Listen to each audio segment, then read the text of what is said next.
Falem bem, falem mal, mas falem dela. Uma das cantoras pop mais icônicas dos anos 2000. E eu tô falando da Britney Spears. E hoje eu quero falar sobre uma das músicas mais tocadas nos anos 2000. Se você nasceu nos anos 80 ou 90, com certeza essa música fez parte da sua vida. Mas mesmo se você não nasceu nessa época, eu tenho certeza absoluta que você já escutou essa música e talvez até já tenha visto o clipe. Oops, I Did It Again é a música que a gente vai analisar hoje no Sob as Lentes. Eu sou a Lili, fica comigo aqui para não perder nada. Você sabia que essa música fala sobre defraudação? Você sabe o que significa essa palavra? Brincar com os sentimentos de alguém, gerar expectativas que você não pode ou não pretende suprir, são exemplos claros do significado da palavra defraudação, que infelizmente é mais comum do que a gente pensa e infelizmente também acontece muito nas igrejas. E hoje a gente vai falar um pouquinho sobre isso com base na letra dessa música. Logo nos primeiros versos, a gente já é apresentado ao tema central da música, que é de uma mulher que assume até com uma certa leveza, com um ar de brincadeira, que ela brincou com o coração de alguém. Então ela começa falando que ela acha que fez isso de novo, ou seja, não é nem a primeira vez, e que ela fez a pessoa acreditar que eles são mais do que amigos, né? Que ela deu a entender que ali existia um crush, é até a palavra que ela usa, mas que isso não quer dizer que ela esteja falando sério, que é bom que a pessoa saiba que ela não está falando sério. E aí ela fala uma expressão que até é muito comum nos nossos dias, que é quando você diz assim, fazer tal coisa é muito eu, nossa, é muito minha cara. E aí ela fala que se perder ali nos seus sentidos é muito ela, é uma coisa que é muito clássico dela fazer isso. Então é algo que ela faz de forma recorrente, de forma repetitiva e não se arrepende. É como se fosse uma travessura, um erro repetido várias vezes, mas que não é levado a sério, parece uma brincadeira de criança ali. Só que nessa brincadeira estão envolvidos simplesmente os sentimentos de outra pessoa. Numa cosmovisão cristã, isso contrasta frontalmente com aquilo que a gente acredita, porque a gente entende que é preciso tratar com cuidado, tratar com seriedade os sentimentos das pessoas. Inclusive, o apóstolo Paulo em Filipenses fala que a gente não deve fazer nada movido por vaidade, nada movido por vanglória. Então isso também é um alerta para nós, que você possa tomar cuidado com o que você faz, com o que você gera no coração do outro e não agir de qualquer maneira, tratando os sentimentos do seu próximo como brincadeira. E a própria música traz essa imagem de uma brincadeira, de um jogo, né? No refrão ela vai dizer, poxa, fiz isso novamente, fiz isso mais uma vez, brinquei com seu coração e me perdi no jogo, me perdi nesse jogo, né? E aí depois ela diz também, ups, você pensou que eu estava apaixonada, que eu fosse uma pessoa enviada dos céus para você, mas eu não sou assim tão inocente. O que é pior ainda, porque nos dá a entender que ela sabe o que ela está fazendo, que ela está consciente desse jogo, dessa brincadeira de sedução, mas isso para ela não é um grande problema, é só uma brincadeira, é só uma diversão para ela. Isso é uma forma de banalização do amor, é como se o sentimento do outro não valesse nada, fosse apenas um passatempo para você. Mas o amor bíblico é exatamente o contrário disso, aquele amor ágape, onde você se importa com a pessoa, onde você cuida dos sentimentos da outra pessoa. A gente é chamado para amar com um amor muito diferente desse que essa música descreve. Aí nesse final do refrão, onde ela diz, eu não sou assim tão inocente, ali há uma quebra, né, daquela imagem da menina, daquela pureza, daquela doçura, e realmente fica claro que é uma pessoa que está fazendo aquilo com intenção, ela sabe que ela está seduzindo, ela não é inocente nesse sentido, e ela confessa isso, mais uma vez, como se fosse engraçado, como se fosse divertido e não com a devida seriedade. A cosmovisão cristã é muito diferente disso, porque nela a gente é chamado para fazer as coisas com cuidado com o próximo, com consciência. Inclusive, mais uma vez citando, o apóstolo Paulo, em Tessalonicenses, vai dizer que a gente não deve se misturar com a imoralidade sexual, com a impureza, e ele fala também para que ninguém defraude o seu próximo nesse assunto, porque Deus vê todas as coisas e Ele é vingador de todas as coisas. E a defraudação é exatamente isso, você criar expectativas na pessoa, você enganar a pessoa e fazer ela acreditar em coisas que depois você não pretende ou não pode suprir. Ou seja, Deus se importa profundamente com os nossos sentimentos e com os sentimentos do nosso próximo. Por isso a importância da gente tratar esse assunto com responsabilidade e falar sobre esse pecado. Sim, é um pecado, a defraudação é um pecado.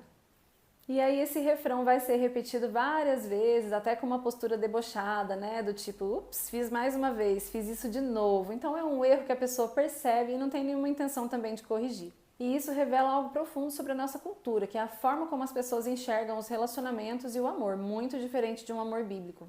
Porque no final das contas, o que está em jogo aqui é mais do que uma letra de uma música pop. A gente está usando essa música para fazer uma discussão de algo que infelizmente é muito comum, que é a relativização da importância dos sentimentos, do cuidado com o sentimento do outro. E eu sinto dizer, mas infelizmente, se você faz parte de uma igreja cristã, se você vive há algum tempo dentro de uma igreja, você já percebeu que isso é uma coisa muito comum de acontecer nesse meio. Talvez você já tenha visto alguém ser defraudado próximo de você, ou talvez você já tenha sofrido uma defraudação e, pior ainda, talvez você tenha defraudado alguém, porque ninguém está imune a esse pecado, ninguém está isento a cometer esse pecado. As pessoas defraudam por diferentes motivos, ou porque elas não têm certeza do que elas estão fazendo, do que elas querem com aquela pessoa, ou também porque elas têm esperança de encontrar alguém melhor do que aquela pessoa que está diante delas. Então, nesse sentido, muitas vezes a pessoa vai levando ali em banho-maria, vai mantendo aquela pessoa próxima, sem saber exatamente como vai terminar, o que ela vai fazer com aquele relacionamento, com aquela amizade colorida, vamos dizer assim, né? Mas a gente sabe que essa não é a forma correta de conduzir as coisas. E como que a defraudação acontece na prática? O que seria defraudação na prática? Sabe aquela pessoa que fala com você o dia inteiro? O seu dia não começa sem o bom dia dela, ela te manda a foto do prato, você manda foto para ela de onde você tá, do que você tá fazendo. Se você tá triste, você abre o coração com ela, conta o que tá te aborrecendo, e aí ela te consola, curte todas as suas fotos, responde todos os seus stories. E do nada ela chega com outra pessoa, chega namorando outra pessoa. E aí você fica com aquele sentimento assim do tipo, poxa, mas eu achei que a gente tinha alguma coisa, será que eu entendi errado? A gente se falava tanto, né? Abria o coração, compartilhava as coisas o dia inteiro. E em alguns casos, as pessoas que sofrem isso não falam nada, fica por isso mesmo e a pessoa fica se sentindo até uma idiota, né? Por ter acreditado, por ter achado que tinha algo e quando ela vai ver não tem nada. Mas existem casos também onde a pessoa resolve confrontar aquele alguém com quem ela conversava, né? E aí você pergunta pra pessoa, olha, eu achei que a gente tinha alguma coisa, né? De repente você aparece aí namorando outra pessoa, o que aconteceu? Eu realmente entendi errado? O que houve?